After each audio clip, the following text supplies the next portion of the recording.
What's good, Joel? Shagai Makai. Welcome back to my channel. Make sure you leave a like, comment, and subscribe. If you don't subscribe, you're going to have to see me and see these hands in real life. But that's besides the point. Today we're going to be talking about the top 10 players to never have won a ring in their career. And I want to preface this by saying this isn't an exact top 10 based on, accolades, accomplishments, talent. I was just, freestyling. I wrote down some people who I think are in the top 10, but it's not in the exact order. But first, I want to get started with some honorable mentions. And number one in honorable mentions, I have Reggie Miller, then T-Mac, then Dikembe Mutombo, and John Stockton. And they're not in the top 10 because I just don't look at their talent and think they're, up there with the people who I have in the top 10 list. All right, let's get started. Number 10, I got Carmelo Anthony, and, he has no finals appearances. Everybody knows the story of Carmelo Anthony. Drafted by the Nuggets. Got traded to the Knicks. Well, let's start with the Nuggets. Nuggets won Western Conference Finals appearance. The famous one against Kobe. He lost. Never went back to the conference finals again. Went to the Knicks. He could have waited to sign there in the offseason, but he decided to get traded. So the Knicks had to move all their guys for him, all their, depth for him. And he never pieced it together in New York that he tried. They got him Amari Stoudemire. They got him some people. J.R. Smith, Iman Shumpert. They tried their best to make that a championship team. And they was really good, I think, in the early 2010s, 2012 around there. But they just never seen the pieces together and do it. And he's one of the greatest scorers NBA has ever seen. But no rings for him. All right, and then at number 9, I got Chris Paul.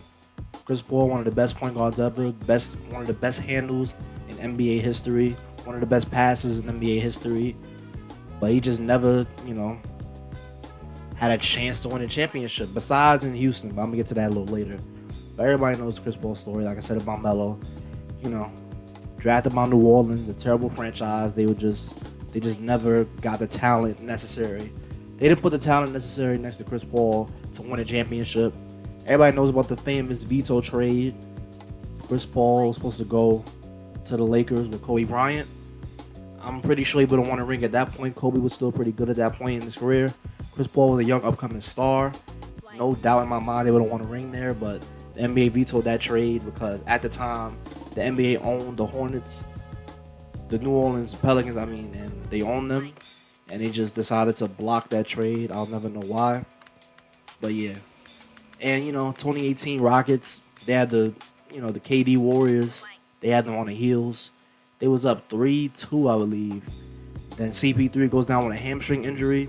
The rest is history. A lot of folks argue, if he's healthy, they don't lose 2 games in a row. I guess we'll never know. Number 7, Russell Westbrook. One of the most athletic point guards, if not the most athletic point guard ever. I got Derrick Rose as the most athletic point guard ever, but I'm fine with him being 1 or 2.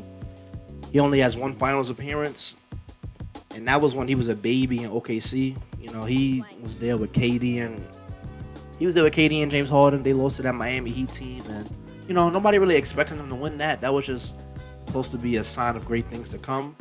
But ever since that finals appearance, he hasn't been back. He hasn't been to a Western Conference Finals, I think.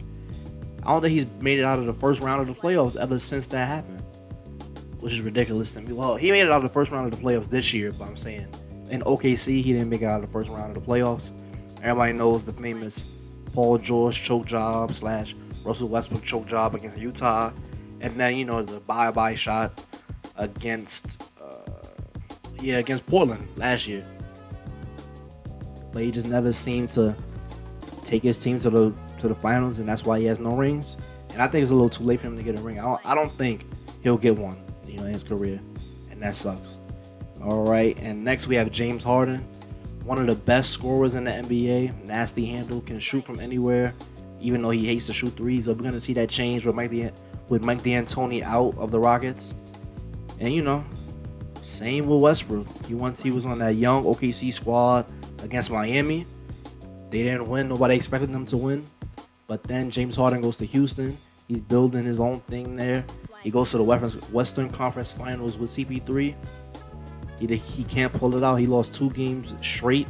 And, no CP3, you lose your facilitator, the other star, but still, I think he should have pulled that one, and it's just sad that he did not. And he's another guy. I don't think he has a chance to win any more rings because it's too competitive now. He can't unless they change some things in Houston. I don't see James Harden winning the ring. Next we have Elgin Baylor, and when I read about this guy, I was like, yo, this is ridiculous. 8 finals appearances, no finals wins. That's crazy to me. Because when you think of Elgin Baylor, you think the Lakers legend. And I automatically assume that he won championship. The Lakers have 17 titles in their history. I just assumed that he was part of that. He played like way back in the day when they was in Minneapolis and a little bit when they was in LA. And he just never seemed to win a ring, 8 finals appearances. And he had to go to battle with the old Knicks squad, Walt Frazier and them.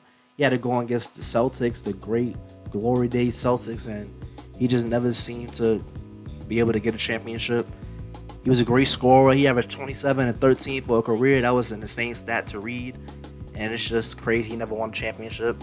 Next we got Patrick Ewing. Patrick Ewing has only been to the finals twice, and his best chance to win the finals was the year Jordan retired and started playing baseball, the 1994 season. That was the time where a lot of teams were like, man, with Mike out, this is our chance to get a ring, because Mike was just shutting a lot of legends' chances of winning rings down at that point. But he loses to Houston. He goes back to the finals in '99, loses to the Spurs, never makes another finals appearance again, making him one of the greatest, players to never win a ring, and one of the greatest big men ever in the NBA. But he just never won a ring. Next, I got Allen Iverson, one of the best shooting guards of all time, one of the best handles in NBA history. He made 1 finals appearance. Everybody knows against LA. He had some controversy because, Ray Allen came out and said that he thinks the NBA rigged it because the 76ers were getting a lot of calls against the Bucks in the Eastern Conference Finals, and the rest is history. He goes to the finals. He gets that one game. I always respect a guy who can get 1 or 2 games off, the heavy favorite in the finals. He gets his one game. He has a classic game 1 against LA, one of the best finals performances in history, I believe. And he gets the infamous, step over shot on Ty Lue. So at least he got a classic moment out of it, but he never, got another chance to win a ring. He, had a little bit of success in Denver, but that didn't really turn into nothing championship-wise. And one of the best players without a ring, one of the pound for pound best player ever. To do all that at 6 foot tall, maybe a little shorter, it's incredible. And next I have Steve Nash, who shockingly has 0 finals appearances. And, he was part of that infamous 7 seconds or less, Phoenix Suns team. One of the greatest point guards of all time. He had a great jump shot, knockdown shooter. He should have shot more, but we'll get into that. And one of the greatest passers of all time. One of the best, IQs in the NBA. And, technically, he has a ring, but I'm talking about as a player. He has a ring with Golden State because he was a player development coach. I don't count that, but it's shocking that he has 0 finals appearances. It's ridiculous. Next, I got Charles Barkley. He got 1 finals appearance. Once again at the hands of Jordan. He didn't want a ring because Jordan was too dominant. He went with Phoenix in in the 90s, and Jordan just demolished him. And he never made it back. He was on Houston with Scottie Pippen. He never went in Philly. He never went, and he just never seemed to, get back there. He had that one chance. He blew it. Well, he didn't blow it because Michael Jordan beat him, but that's my number 2 guy on this list. And at number 1, I'm pretty sure everybody can guess, Karl Malone. And Karl Malone isn't the best guy outside of basketball. Everybody knows about Karl Malone and all the devious, disgusting things he's done. But when it comes to basketball, second all-time in points, 2 finals appearances, lost twice to Michael Jordan, and him and John Stockton never, managed to beat Mike in the finals.